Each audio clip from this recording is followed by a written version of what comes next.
So Israeli Prime Minister Netanyahu today just finished giving a short speech about this Operation Protective Edge. And he said, this is the fourth day of Operation Protective Edge. The IDF, the ISA, and the security forces are fighting Hamas with increasing intensity. As of now, we've hit over 1,000 Hamas, Islamic Jihad, and other terrorist organizations' targets, and we're still busy, he said.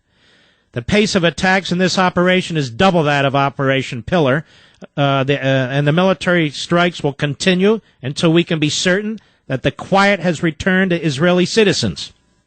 He made it clear that no terrorist target in the Gaza Strip is immune, but it must be pointed out that Hamas's leaders, commanders, and activists are hiding behind the residents of Gaza, and they are responsible, he said, for any injury to them. Netanyahu said the difference between us is simple. We develop defense systems against missiles in order to protect our civilians, and they use their civilians to protect their missiles. And this is the entire difference, he said.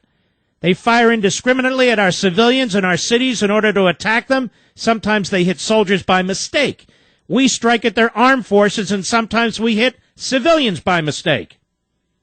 Netanyahu said, I made this point and many others clear in recent days in the conversations I held with major world leaders. I had a good conversation last night with President Barack Obama, also with Russian President Vladimir Putin. I had good talks with all of them, with German Chancellor Angela Merkel, Canadian Prime Minister Stephen Harper, British Prime Minister David Cameron, and of course with French President Francois Hollande. To all of them I said something simple. No country would accept its civilians being fired at without a harsh response. And I said that I would not allow Israel's citizens to live in this reality. No international pressure will prevent us from operating with full force against a terrorist organization that calls for our destruction. Netanyahu just delivered this speech. He said, we will continue to strongly hit all those who try to attack us, and we will continue to take determined and prudent action to protect our home front, the citizens of the State of Israel. Iron Dome is a great asset to our national security, and I think it's additional proof of the technological superiority of the State of Israel. This is one of the more impressive developments in defensive war material in recent decades. And in recent years, my governments, this is my second government, have invested billions in home front defense. Iron Dome was a considerable portion of this sum, and we're working to cover the entire country with systems that can intercept missiles from any distance. By the way, are we doing that in our country? No. As I read to you yesterday, we can't even fund our surface ships and our new nuke subs under Obama in the years out. Now, Netanyahu praised Israelis for their strength despite the endless rocket attacks, saying the strength that you have been showing helps us in conducting this operation in a responsible and sagacious manner. I ask only one thing of you. Continue to listen to the instructions of IDF Homefront Command. They both save lives and prevent Hamas from realizing the goals that it has set.